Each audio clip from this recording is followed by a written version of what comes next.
Masechet Nida Daf Kaf Dalet, on commence Bezrat Hashem, Kaf Gimel Amud Bet, à 4 lignes d'en bas, Tanu Rabbanan. Amapelet Goufatum, celle qui a fait une fausse couche, Goufatum, c'est un corps qui manquait. Pas entier, pas complet.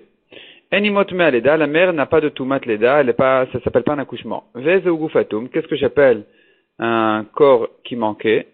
Rabbi Omer Kadeshinatel Minachai Viyamut.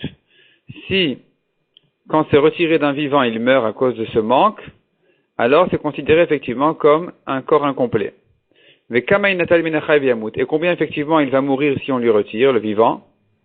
Rabbi Zakai Omer ad Arkuba, jusqu'à la fin de son pied. Donc Arkuba, c'est en fait, ici il lui manque le bas du pied, jusqu'à Arkuba, c'est là, ça doit être la cheville, et jusque là, s'il manque moins que ça, alors ça s'appelle, alors il peut vivre encore. S'il lui manque plus que ça, alors il va mourir immédiatement. Rabbi Yannai Omer Adin Kevav. Selon Rabbi Yannai, même si son pied a été coupé plus haut que ça, il peut vivre encore, jusqu'à la sortie de ses besoins. C'est là où ça s'appelle déjà trop, c'est un goufatum, c'est un grand manque, et donc la mère n'a pas de tumat leda. Rabbi Yochanan Omer Mishum Rabbi Yossi ben Yoshua, Ad mekom tabouro jusqu'à son nombril, depuis le bas de son corps jusqu'à son nombril, si tout ça a manqué, ça s'appelle goufatum, et donc, puisque de son vivant, si tout ça a été coupé, il peut plus survivre, et dans ce cas-là, on dira que c'est pas un accouchement, c'est pas une naissance, il n'y a pas de tumat leda. La Gemara expliquait la marloquette, ben Rabbi Zakai et Rabbi Yannai, entre Rabbi Zakai qui a dit Arkuba, donc la fin de son pied, et Rabbi Yannai qui dit non, il faut que le pied tout entier manque. Quelle est la différence entre eux? Ika benayu trefa chaya. La discussion elle est à savoir, est-ce que une trefa elle peut vivre ou pas? Donc si il manque un membre qui la rend trefa, est-ce que ça veut dire qu'elle peut plus vivre ou non? Ou bien trefa c'est un problème. Donc chez les animaux par exemple, ça ne sera pas caché, on ne pourra pas le manger, mais cependant, il pourrait survivre. C'est ça la discussion. Mar savar trefa chaya ou mar savar ena trefa chaya. Selon Rabbi Zakai, qui a dit que dès qu'il a perdu la fin de son pied, c'est déjà un manque suffisamment important. Alors, lui, il pense que, puisqu'il est taref, il peut pas survivre.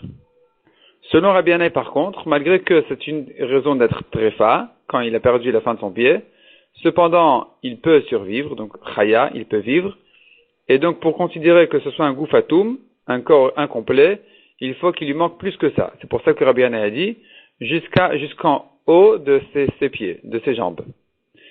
Ben Rabbi Yannai et Rabbi Yochanan, et la discussion entre Rabbi Yannai qui dit depuis le début de ses pieds et Rabbi Yochanan qui dit depuis le nombril, Ika benayu de Rabbi Elazar. D'Ama Rabbi Elazar, la discussion elle est à savoir si on tient des paroles de Rabbi Elazar qui a dit Nital yarech vechalal shela nevela. Dès que la BMA elle a perdu Yarech Vechalal Shela, c'est-à-dire son pied tout entier, depuis la hanche, Vechalal Shela même son espace, ça veut dire que quand elle est assise, alors, alors on voit un trou, on voit un creux dans son corps. Si elle a eu un manque pareil, donc il lui manque un os suffisamment important, qui fait que elle est nevela. On la considère comme un cadavre, même de son vivant, elle est considérée comme morte. C'est ça les discussions. Donc, sachant que les deux pensent, et Rabbi Yannai, et Rabbi Yochanan, les deux pensent que trefa chaya, les deux pensent que le fait qu'elle soit trefa, c'est pas encore une raison de le considérer comme un gouf atum, un corps incomplet, et que donc elle a encore une tumat leda à la mer. Cependant, il faut savoir si on n'a pas dépassé cette étape-là et qu'on en est arrivé à une étape qui s'appelle plus que trefa, qui s'appelle déjà nevela, qui s'appelle que malgré que tu la vois respirer, elle te paraît vivante, elle est morte. On la considère comme un cadavre, comme une nevela. C'est ça la discussion. Donc, selon Rabbi Yannai, dès qu'elle a perdu complètement sa hanche, le pied tout entier, c'est fini, elle est nevela. Même si elle est vivante, on la considère comme cadavre. Ça s'appelle déjà un trop grand manque. Selon, par contre, Rabbi Yochanan, on ne dit pas comme ça. On ne dit pas qu'elle est nevela.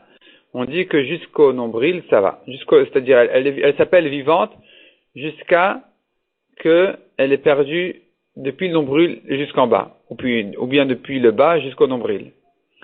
Là, effectivement, ça s'appelle déjà Nevela. Amarafafa machloket milemata lemala. Toute la discussion ici, elle est que si le manque a eu lieu du bas vers le haut. Là, on demande jusqu'à combien vers le haut il faut qu'il manque pour que ça s'appelle un gouf atum. Aval milemala lemata. Mais si le manque a eu lieu en haut, du haut vers le bas, afilu kol deu teora. Même s'il a manqué un tout petit peu, elle est teora. Mechen amarav gidel amarabi yochanan. Amapelet et shegulgalto atuma. Si elle a fait une fausse couche et que le problème, le manque était dans le crâne, imo théora. La mère, elle est théora parce qu'un manque là-bas, ça s'appelle déjà un trop grand problème et donc on ne considère plus ça comme un enfant. Si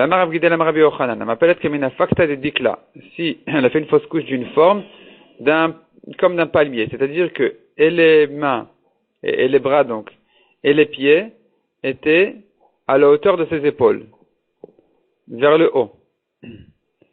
Et là, imo théora. Cette forme-là ne rend pas sa mère tméa, elle est théora. C'est pas une naissance normale.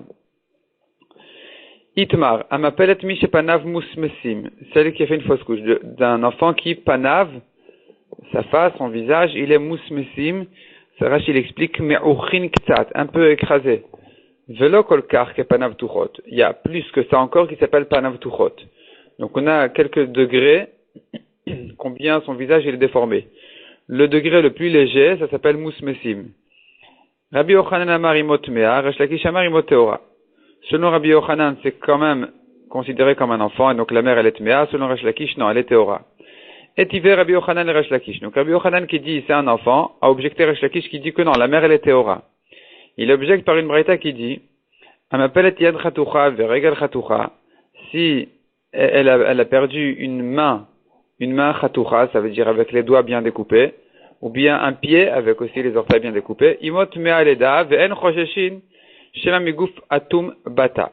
Ici, la maman elle est mea, et on ne craint pas de dire que peut-être que le bébé c'était un gouf atum, c'était un corps incomplet, et que dans ce cas-là elle devrait être théora. Veim ita, demande à Gemara, et si vraiment tu veux dire que s'il il a le visage qui n'est pas bien découpé, ça s'appelle aussi, comme par exemple ce qu'on a dit, panav musmesim. Si tu veux dire que ça s'appelle pas un enfant, toi Resh Lakish qui dit que sa mère elle est théora, litne, alors on aurait dû enseigner que quand il y a une main qui est sortie, alors la mère elle est tméa, et on ne craint pas shema migouf atum, donc shema migouf atum, on ne craint pas que ça vient d'un corps incomplet qui ne rend pas la mère tméa, o mimi shepanav musmesin, ou bien ça pourrait être aussi, non pas un corps incomplet, mais plutôt même un corps complet, mais simplement son visage il est déformé, il est écrasé, et ça ce serait aussi une raison de dire que la mère elle est théora. Or on n'a pas dit ça. C'est la preuve que dans ce cas-là, la mère elle est tméa. C'est une objection pour Resh Lakish qui a dit que la mère elle est théora dans le cas de musmesin. Répond la Gemara. Amara fapi bepanav musmesin, kule alma le pligé de tméa. Ça c'est clair que si son visage n'est pas bien découpé et qu'il est musmesin, il est un peu écrasé, selon tout le monde elle est tméa, ça s'appelle une naissance. Qui plige bepanav tuchot. C'est quand son visage il est encore plus déformé. Panav tuchot. Donc toute la discussion elle est que dans le cas de panav tuchot, où là vraiment il n'y a aucune forme quasiment à son visage. Veipraitmar. Et ce qui est enseigné, c'est la machlokat, elle est dans l'autre sens. Rabbi Yochanan amar imoteora, Resh Lakish amar imotmea. Donc d'ailleurs il corrige, il faut d'ailleurs savoir aussi que la vraie version de la machlokat c'est le contraire. Selon Rabbi Yochanan, la mère elle est théora, c'est pas une naissance. Selon Resh Lakish, elle est tmea. Et là demande la Gemara, et donc ici on devrait dire que la question devrait s'inverser si c'est comme ça. On devrait dire que Resh Lakish aurait dû objecter Rabbi Yochanan. Velut ve Resh Lakish le Rabbi Yochanan meha. Resh Lakish aurait dû objecter Rabbi Yochanan de cette Mishnah-là qui disait que le cas d'une main ou d'un pied rend la mère tméa et on ne craint pas que ça vienne d'un corps incomplet. Pourquoi est-ce qu'on a dit un corps incomplet? On aurait dû dire, et on ne craint pas non plus que ça vient peut-être même d'un corps complet, simplement que son visage n'a pas de forme. Que ce soit panav tuchot, puisque toi, Rabbi Yochanan, tu considères que dans ce cas-là, la mère elle est théora. Donc on aurait dû dire que ici, dans le cas de la main et du pied, la mère elle est tméa. On ne craint pas le cas d'un visage qui n'a pas de forme. Répond la Gemara Mishum Deshan, il est parce qu'il lui aurait répondu Rabbi Yochanan à Resh Lakish, Hainu gufatum, hainu mishepanav tuchot. Ce qu'on a dit gufatum, un corps incomplet, ça inclut le cas de panav tuchot. Le cas où le visage il a pas de forme, ce cas-là, il est inclus dans le Goufatum, et donc, effectivement, c'est ce que la Mishnah a dit, on ne craint pas ça, on ne craint pas un cas de Théora, qui est Goufatum ou bien Panav Tuchot, où là, on a dit que la mère, elle est Théora, et donc Rabbi Yochanan peut-être aurait raison de dire, donc il n'est pas objecté d'ici, il peut toujours dire que Panav Tuchot, donc si le visage n'a pas de forme, la mère, elle est Théora. Raconte la Gemara, Bnei Rabchia, les fils de Rabbi Chia, Nafik les Kariata, ils sont sortis dans les villages, à tous les Kamed d'Avod, quand ils sont revenus chez leur père Rabbi Chia, Amar Elaim, il leur a dit, Kloum Aseb Aliedrem, est-ce qu'il y a une Sheila qui a été posée devant vous? Amroulo, ils lui ont dit oui, effectivement. Panim Tochot Bali Adenu, Vetimanua. Il y a une Sheila qui a été posée d'une femme qui a fait une fausse couche d'un enfant qui avait le visage qui n'avait pas de forme, Panim Tuchot. On a dit que la mère, elle était Tmea.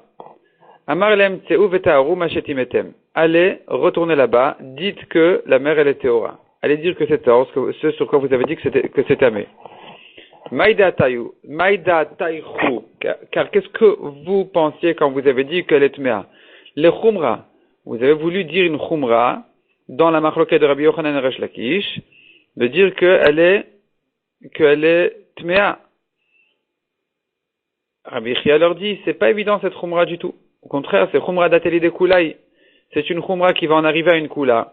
Des Kaya vite ou la émettoire, parce que si vous dites qu'elle est Tmea, elle va sous-entendre, elle va comprendre que c'est une naissance normale, et que donc après les jours de Touma, elle aura des jours de Tahara. Or, non, on doit craindre que c'est pas une naissance du tout, et qu'elle n'a pas de jour de Tahara, ni de jour de Touma d'ailleurs. Donc allez dire qu'elle est Théora, comme ça c'est clair qu'il n'y a ni Touma ni Tahara, c'est pas une naissance. Donc la Gemara, ici, elle tient à dire que Rabbi Chia voulait dire Panim Tuchot, quand le visage n'a pas du tout de forme, il est complètement écrasé, dans ce cas-là, elle est Théora. Itmar. Amapelet Biria Shiesh la Shne Gabim Ushne Shidrot. C'est une nouvelle halakha.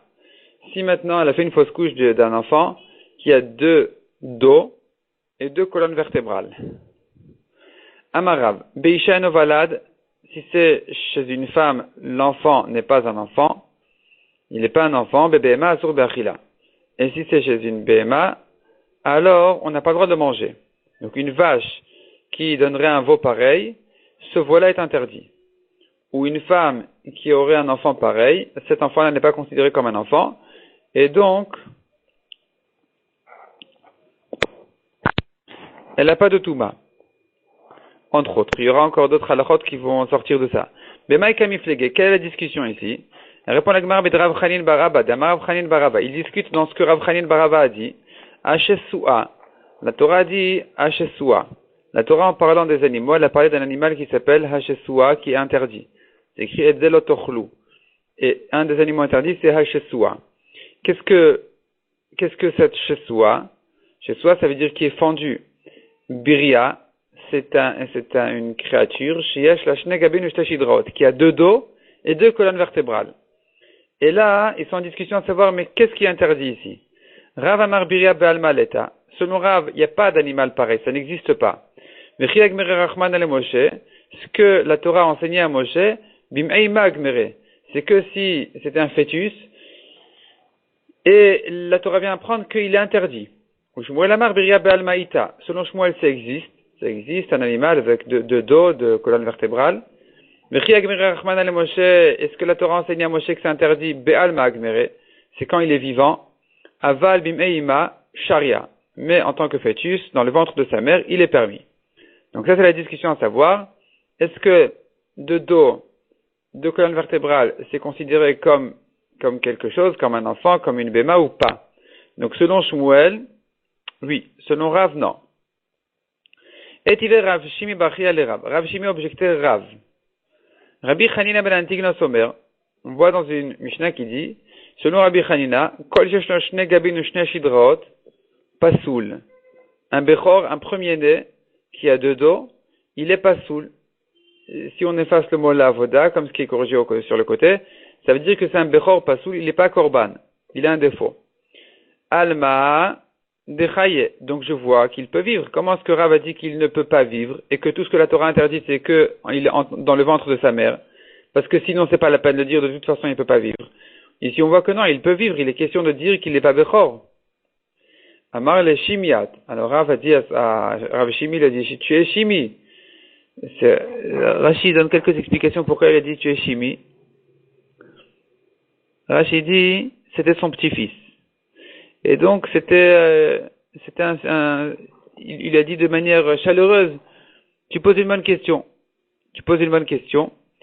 Chez Shidrato, la réponse elle est chez Shidrato Akuma. Quand on parle là-bas dans le Bechor, en disant que il est pas soul, c'est pas un Bechor qui vraiment a deux dos. Il s'agit d'un Bechor qui a un dos, et Akuma, son dos il est tordu complètement, il est pas droit, et il ressemble comme s'il en avait deux. Mais effectivement, c'est dans ce cas-là qu'on a dit qu'il est pas soul, mais effectivement, dans le cas où il y en a pour de vrai deux, il peut pas vivre. Métivé, on a objecté, Yesh Boubarin Shen Asurin. Il y a Boubarin des fœtus qui sont interdits. Alors, on va expliquer par la suite qu'il s'agit de leur naissance. À leur naissance, ils sont encore interdits. Ben Arba Ledaka, chez les moutons, il est né après 4 mois de grossesse. Ben Shmon Legasa, ou bien après 8 mois de grossesse pour les vaches.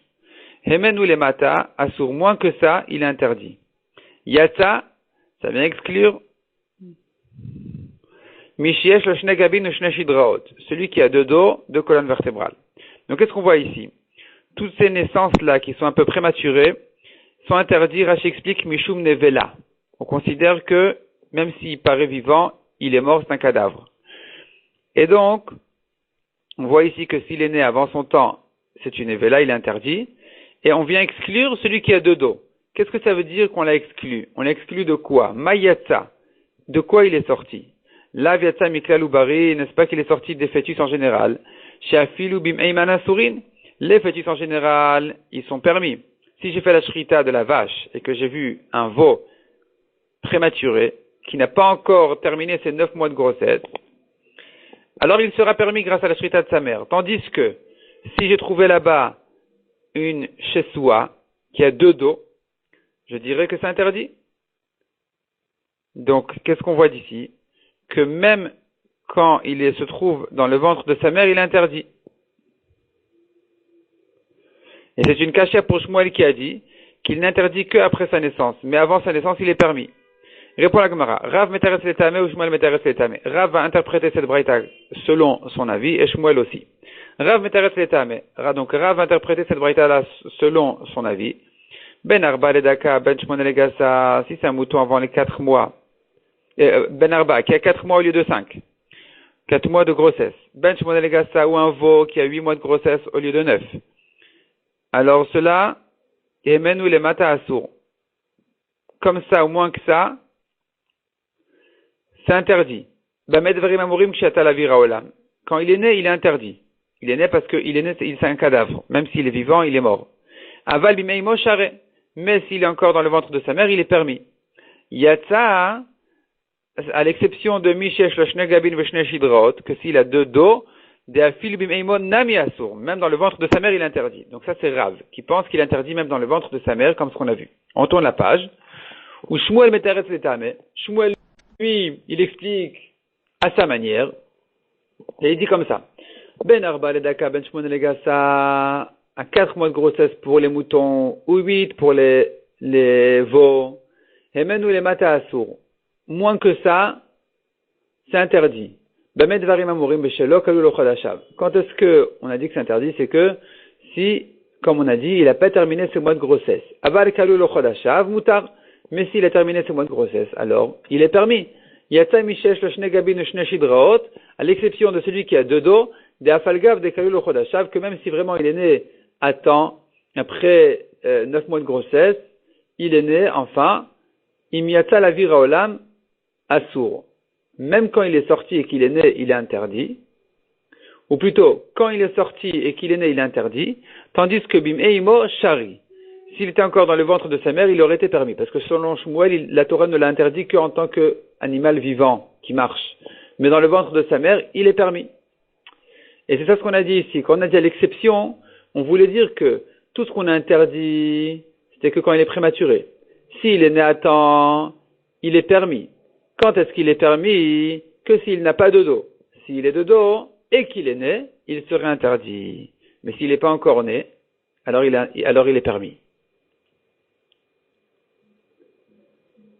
Tani Tanakame de Rav. La Gemara raconte qu'il y a un élève qui a enseigné devant Rav. Amapelet Briat Gouf Sheno Chatour. Celle qui fait une fausse couche d'un corps qui n'est pas Chatour, qui n'est pas formé. Ou Briat Rosh Sheno Chatour, ou bien une tête qui n'est pas formée. Yachol Teimot Me'aleda. J'aurais pu croire que sa mère, elle a une Tumat Leda. Talmud Omar Isha Kitazria Vialda Zachar Vegomer. Donc une femme qui serait enceinte et qui aurait donné naissance à un garçon. Ou Vaya Mashmini Imol, le 8e jour, il faut lui faire la Brit Mila. Donc la Torah, quand elle parle de la Touma de la mère, elle dit ensuite qu'on lui fait la Brit Mila au 8e jour. J'apprends de là. Mishiraoui le Brit Shmona, celui qui aura la Mila au 8e jour, donc autrement dit un bébé vivant, c'est lui qui rend sa mère Tmea. Yatsu elu she'enan ro'in Brit Shmona, à l'exception de ceux-là, donc ces formes-là, qu'ils n'auront pas la Mila au 8e jour, donc la mère n'a pas non plus de Touma à sa naissance. Amar le Rav, en entendant cette braïta, Rav a dit à son élève, Vesayem ba'achi, ajoute, tu dois terminer la braïta en disant comme ça, tu dois compléter la braïta en disant, Veshesh lo shne gabin u shne shidraot, de même, celui qui a deux dos, deux colonnes vertébrales, lui aussi, il ne rend pas sa mère Tmea Leda, parce que c'est pas une naissance normale, comme on a vu selon Rav, qui considère ce cas-là comme, on a vu selon Rav, dans l'Amoud Aleph, Enovalad, oui. Beisha Enovalad, c'est pas une naissance pour la mère, chez une femme, et donc la mère n'a pas de Tumat Leda. Rabbi Yirmiyah Baraba, savoir les Mavad Uvda, il pensait faire la halacha kevaté de Shmuel comme Shmuel. Amar le Ravuna Maïdater, qu'est-ce que tu penses de faire comme Shmuel qui considère que c'est invalade, c'est une naissance et que la mère elle est tmea. Les khumra, tu veux prendre la khumra, dans le doute, c'est pas une bonne khumra à prendre, parce que c'est une khumra d'atili de kula ou, c'est une khumra qui va en arriver à une kula, de kayav la dmei toar, parce qu'elle va croire qu'après ces jours de touma, elle a des jours de tar, comme après n'importe quelle naissance. Avidmia kevate de Rav, il vaut mieux que tu fasses plutôt comme Rav qui dit que la mère n'a pas du tout de touma, elle est théora, c'est pas une naissance. Et donc, dans le doute, on fait comme Rav, parce qu'en fait, c'est pas un doute. Il est vrai que selon Rav aussi, il y a une koula de dire qu'elle n'a pas de touma. Parce que selon chacun, en fait, il y a une koula, une khumra.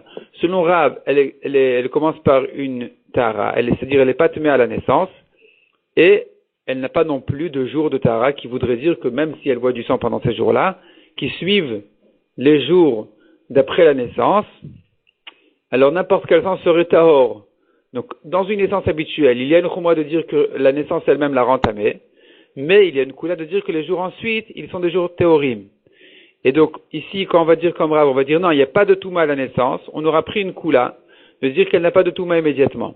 Cependant, on aura gagné qu'elle ne va pas considérer ses sangs dans les jours à venir comme du sang tahor.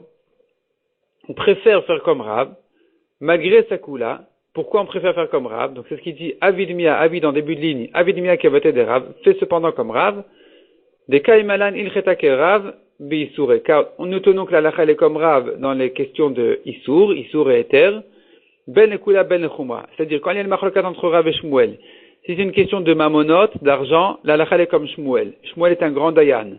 Si c'est une question de Issour et Eter, la lacha est comme Rav. Et puisque la lacha en principe elle est comme Rav, alors, ici, on n'a pas le choix, on ne peut pas faire la khumra, parce que chaque khumra va nous amener à une kula. Alors on préfère la kula de Rav qui est comme la halacha. Donc on fait comme Rav, la halacha elle est comme Rav, ben le kula ben le khumra. Donc on n'a qu'à dire que c'est pas une naissance. Ici, quand il y a deux dos, c'est pas une naissance, et que la mère elle est théora, c'est-à-dire qu'elle n'est pas tmea à cause de la naissance, mais cependant si elle verra du sang, même pendant les jours qui viennent après, elle serait tmea. Malgré que si c'était une naissance, on aurait dû dire qu'elle était théora, au bout de 7 jours pour un garçon, 14 pour une fille. Ici, on dira qu'elle est tméa, parce qu'on sait bien, c'était pas une naissance, la preuve c'est qu'elle n'est pas devenue tméa à la naissance. Amarava, Are Amrou, nous avons bien dit, Isha yoledet le tisha, violedet le shiva. Une femme, elle peut accoucher au 9e mois, elle peut accoucher aussi au 7e mois. C'est-à-dire, un enfant, la grossesse, elle peut durer une bonne grossesse, elle peut durer des fois 7 mois, des fois 9 mois, et après ce temps, à terme, l'enfant, il vient complet, entier. Il ne sera pas prématuré si il est né au bout de 7 mois de grossesse, c'est aussi une grossesse qui devait durer de toute façon 7 mois. Donc ça c'est pour une femme. Behema Gassa, Yoledet Letisha. Nous savons aussi qu'une vache, elle donne son veau au bout de 9 mois. Est-ce que Yoledet Leshiva, Oloyalda? Est-ce qu'au bout de 7 mois aussi c'est une naissance ou pas? Elle peut donner son veau au bout de 7 mois, oui ou non? Amar Rav Nachman bar Yitzchak, Hemenu lemata aso. On a bien dit dans la Braïta plus haut que s'il est né avant 8 mois, il est interdit. Maïla Vagasa. Donc on avait parlé là-bas de moutons en disant 5 mois, en parlant de qu'est-ce qu'on avait dit? On avait dit 8 mois pour les vaches ou 4 pour les moutons qui devraient naître au bout de 5 mois.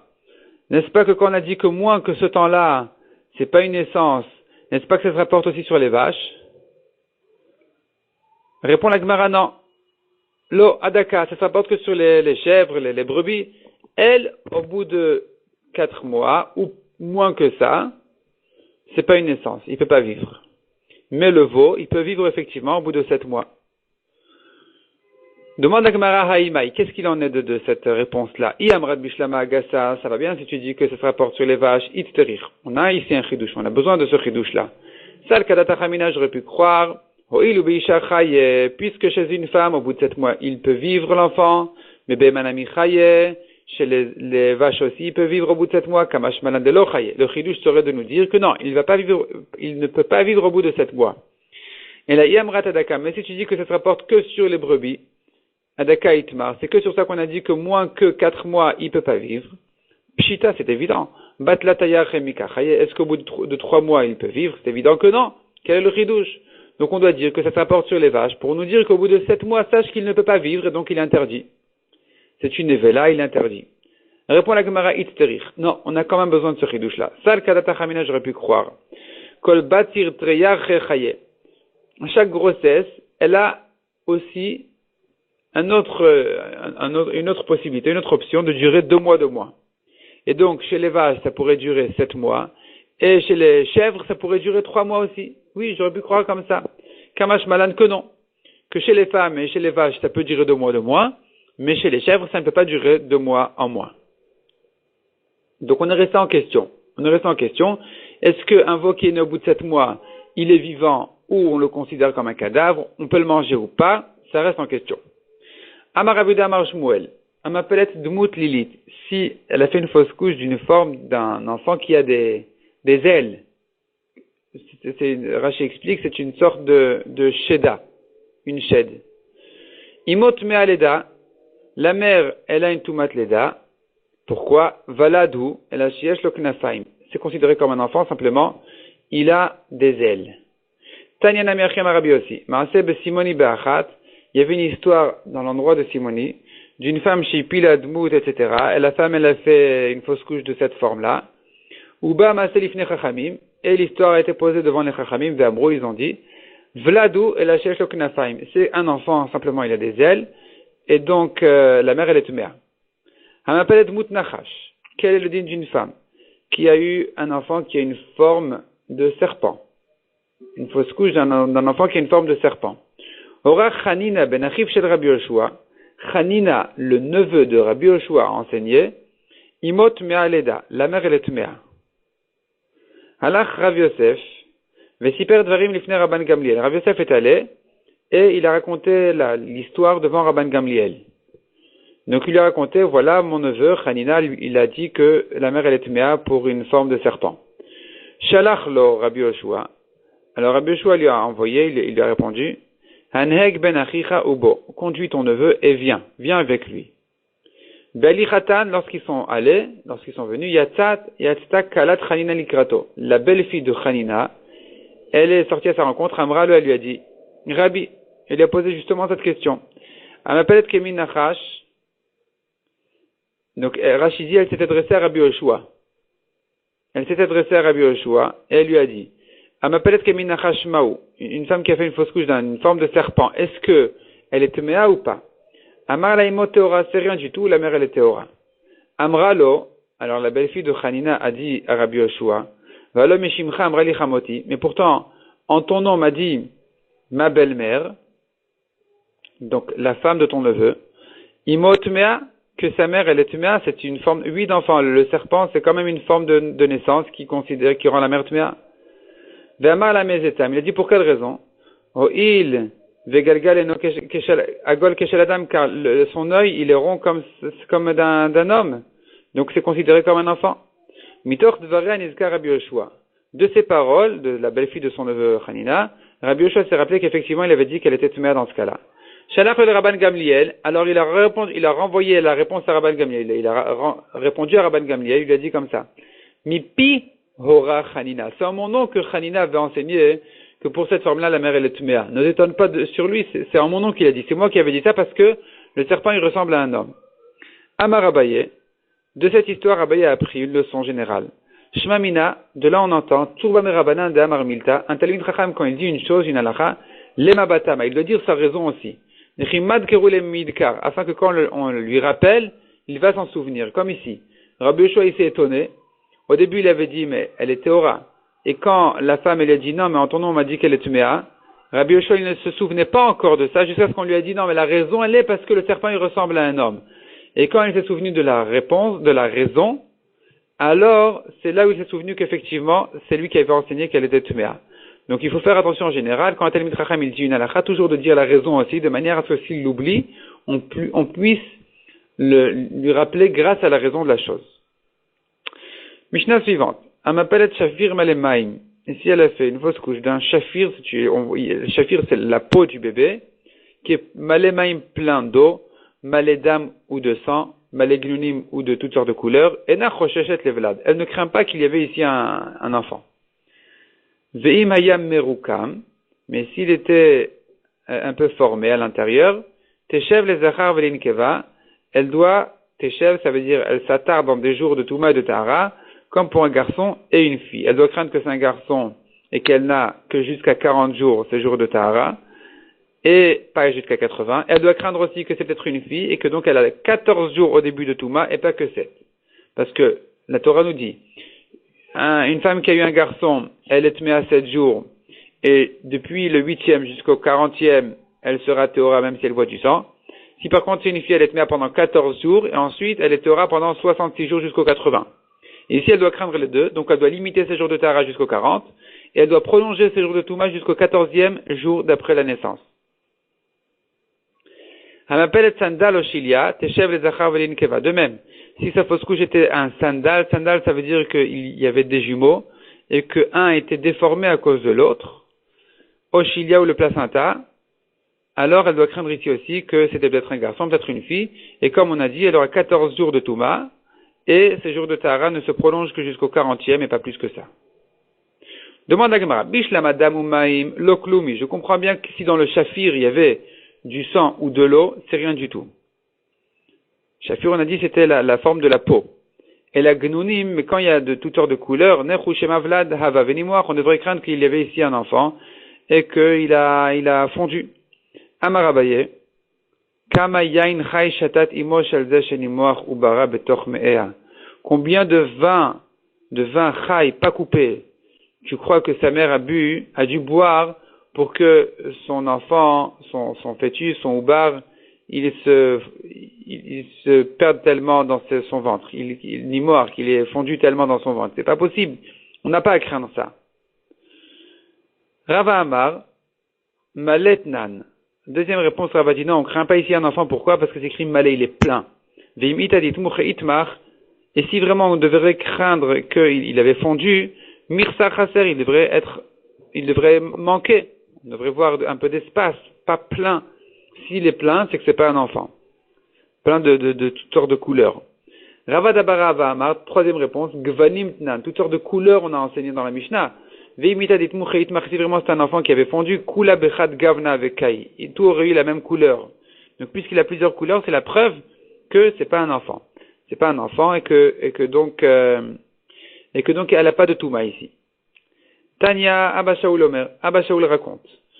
Il raconte Kover Metim Haïti, j'enterrais les morts. Ve'aiti mistakel batamot shel metim, et je regardais les os des morts, et je voyais comme ça, j'ai constaté que Ashoteya inchai, celui qui de son vivant, il avait l'habitude de boire du vin pas coupé. Atmotav surufin, ses os sont brûlés. Mazoug, si son vin est trop coupé, atmotav srouin, ses os sont noirs et secs. Karaoui, mais s'il est bien coupé, atmotav meshuchin, il y a de l'humidité dans ses ossements. De même, celui qui boit plus que ce qu'il mange de son vivant, atmotav surufin, ses os ensuite ils sont brûlés. Achilato, et si il mange meruba mishtiato, il mange plus que ce qu'il buvait, atmotav srouyin, ses os ils sont secs et noirs, karaoui, mais si il boit et il mange correctement, atmotav meshuchin, ses os ils sont humides correctement. Tanya Abba Shaul Omer, Vitem Rabbi Yochanan. Deuxième raïta, Abba Shaul raconte, ou peut-être c'était Rabbi Yochanan qui disait, Kover metim haïti, j'étais en train d'enterrer les morts, une fois je courais derrière un cerf, je rentrais dans l'os de la hanche d'un mort, je courais derrière le cerf pendant 3 parsot, qui fait à peu près 12 kilomètres, et je n'ai pas encore attrapé le cerf, et je n'ai pas encore terminé l'os en question. Quand j'ai fait marche arrière, on m'a expliqué, c'était l'os de Og Melech HaBashan. Les Mefarshim disent que ce n'est qu'un machal. D'après le Ben Ishraï, le Ben Ishraï l'explique dans son livre Ben Yoyada Alpi Kabbalah. Le Maharsha explique que c'est Alpi Moussar, que ça fait allusion à l'enterrement des morts, ça fait allusion au Yetzerara, à la Touma. Et le cerf, c'est la Tahara, c'est la pureté, c'est courir pour les mitzvot. Et donc il a dit que jusqu'à ce qu'il a fait marche arrière en sortant de l'os, tant que je ne me suis pas encore éloigné de la Touma entièrement, je ne pouvais pas rattraper la Tahara du cerf. Il a fallu vraiment que je sorte de la Touma pour pouvoir rattraper la Tahara du cerf. On a encore une deuxième histoire qui ressemble à celle-là un petit peu, qui est expliquée aussi selon le Maharsha Alpi Moussar. Donc la Gemara elle continue, elle dit Tanya Abba Shaul Omer, Kover metim haïti, j'enterrais les morts, Pamachat, Niftecha me'ara tartai. Une fois, il y a une grotte qui s'est ouverte sous moi, en dessous de moi. Et je me suis trouvé dans l'œil d'un mort, adchotmi, jusqu'à mon nez. Chez Chazarti Lachora, et quand je suis retourné, j'ai fait marche arrière, je suis ressorti de là-bas. Amrou, on a dit, Ain Shel Avshalom Aïta, c'était l'œil de Avshalom. Veshem Atomar, la Gemara dit dessus. Et ici aussi, le Maharsha explique, Avshalom, il avait un côté de Touma, et donc il a fallu qu'il sorte complètement de la Touma pour repérer la Tahara.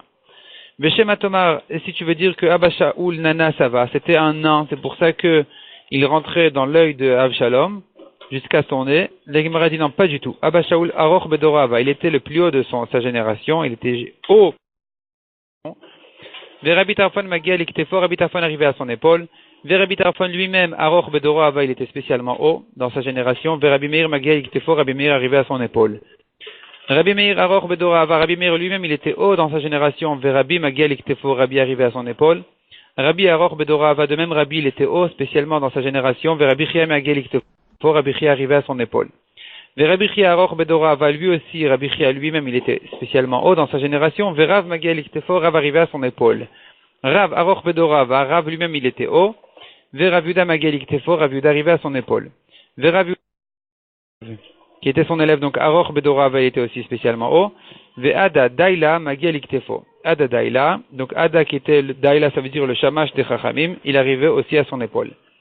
Parchtavina de Pumbedita, monsieur Parchtavina de la ville de Pumbedita, Kaile le Ada Daila, il arrivait à Ada Daila Ad Palge jusqu'à sa moitié.